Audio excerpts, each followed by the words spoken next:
Alhamdulillah, wassalatu wassalamu ala rasulillah anbiya'i wal mursalin wa ala alihi wa sahbihi ajma'in, amma ba'd.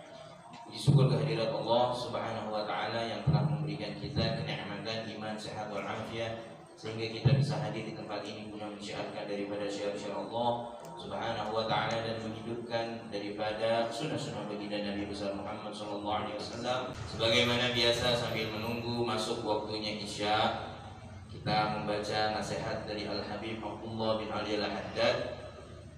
Sampailah kemarin kita mengenai tentang bahwasannya Allah tidak memandang jasadnya kita dan juga tidak sedikit pun memandang hartanya kita atau pakaian yang melekat di pakaian yang melekat di tubuhnya kita.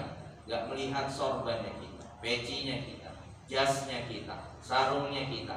Tapi Allah melihat langsung ketika menghadapkan zatnya kepada kita, langsung tembus ke dalam hatinya kita. Apa yang ada di dalam hati kita, itulah yang menyebabkan Allah bisa terus memandang kita atau Allah berpaling dari kita. Na'udzubillah, tsumma na'udzubillah.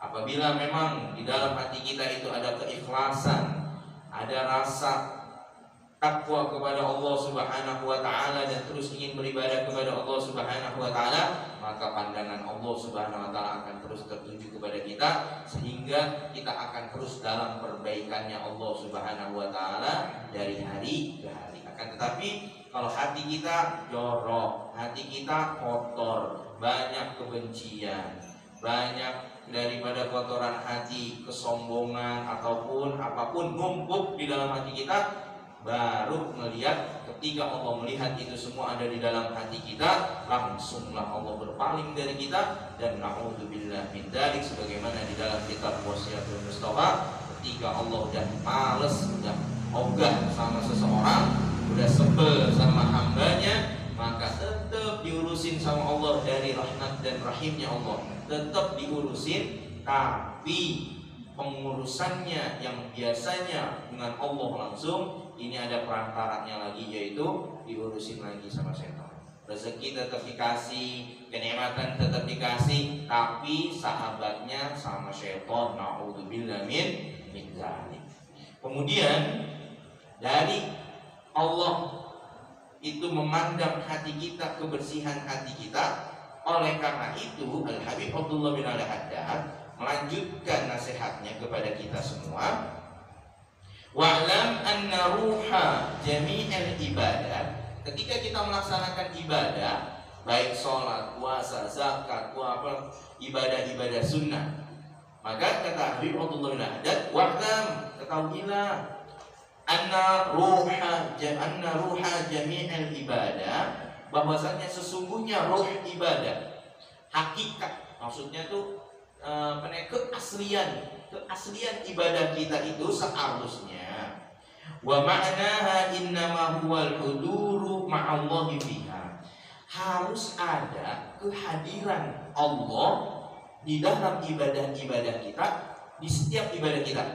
Jadi ketika kita ibadah, hati kita itu nggak boleh lagi ada apapun, kosong aja, kecuali Allah yang isi di dalam hati kita. Maksudnya ketika kita ibadah, mau itu apapun bentuk ibadahnya, fokuslah bahwasanya ibadah ini hanya karena Allah subhanahu wa ta'ala, bukan karena jabatan, bukan karena pangkat, kedudukan, ketenaran, ataupun apapun.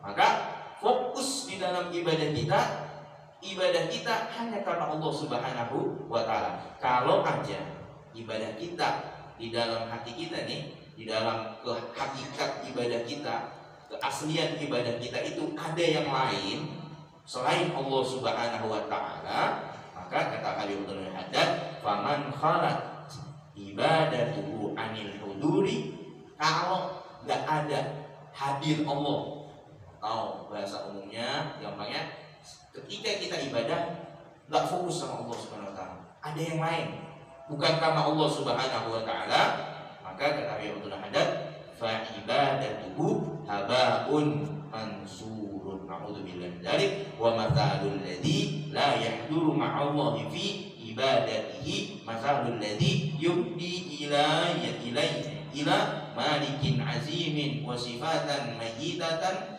aw sunduqan faliqan fama ajdaruhu bil uqubah wa hiramanil masubah la yaqduru ma'allahi fi ibadatihi. Kalau nggak ada tuh yang namanya Allah, yang prioritasnya kita dan keutamaan kita karena Allah ibadah kita, maka ibadah kita itu diibaratkan sama Al-Habib untuk hadat fa ibadatuhu haba'u, kayak debu. Ada yang suka sama debu? Ada kan? Ada yang ngumpulin debu? Kagak ada yang ngumpulin debu. Yang ada apa? Debu disingkirin. Ibadah kita itu kayak debu mansuran, gak ada manfaatnya. Jadi ibadahnya gak dihitung sama Allah Subhanahu wa taala, kemudian di sini gak ada manfaat. Artinya gak ada manfaat apa? Gak ada feedbacknya, gak ada rasa atau efek balik daripada ibadah tersebut kepada kita. Sehingga ya orang sholat terus minum khamr, orang sholat tapi nipu orang sholat tapi dia ke diskotik, kan naudzubillah min dzalik gitu. Kesehariannya mainnya ke sana khamr, tapi ntar ikut sholat Idul Fitri. Nah gimana? Jadi gak ada manfaat di dalam ibadahnya. Sehingga ketika nanti dan kita ini akan memasuki daripada bulan suci Ramadan tentunya nih, nyerempet sedikit ke bulan suci Ramadan, yang sering disampaikan oleh asatidz kita, kiai kita, habaib kita dan guru-guru kita, bahwasannya ya ayyuhalladzina amanu kutiba alaikumussyam kama kutiba alal ladzina min qablikum la'allakum tattaqun. Maka goalnya dari puasa Ramadan kita dan bulan suci Ramadan kita, hasilnya itu ada di akhirnya, yaitu la'allakum tattaqun. Takwa nggak nih kita kepada Allah Subhanahu wa taala? Kalau seandainya saja ketika kita ibadah, itu sholat ataupun nanti di bulan suci Ramadan, kita gak menghadirkan rasa kita kepada Allah Subhanahu wa taala, ya udah keluar bulan suci Ramadan kita kayak sebelum bulan suci Ramadan, gitu aja sia-sia. Keimanan gak naik, ketakwaan gak naik. Kalau kita takwanya naik, imannya naik, maka semakin rajin kita di dalam ibadah, semakin kuat kita di dalam menjalankan hal-hal yang disunahkan oleh Nabi SAW, dan juga semakin kita hobi untuk menghadiri majelis-majelisnya orang-orang saleh dan juga majelis-majelis ilmu. Cirinya di situ nanti. Maka ibadah tanpa ada kehadiran Allah di dalam diri kita, kalau kita nggak fokus di dalam ibadah kita menghadirkan Allah Subhanahu wa taala, ada yang lain selain Allah Subhanahu wa taala di dalam ibadah kita, maka ibadah kita nggak ada manfaatnya. Mau itu puasa sampai 1 tahun penuh nanti pun nggak ada efeknya, nggak ada pengaruhnya di dalam diri kita.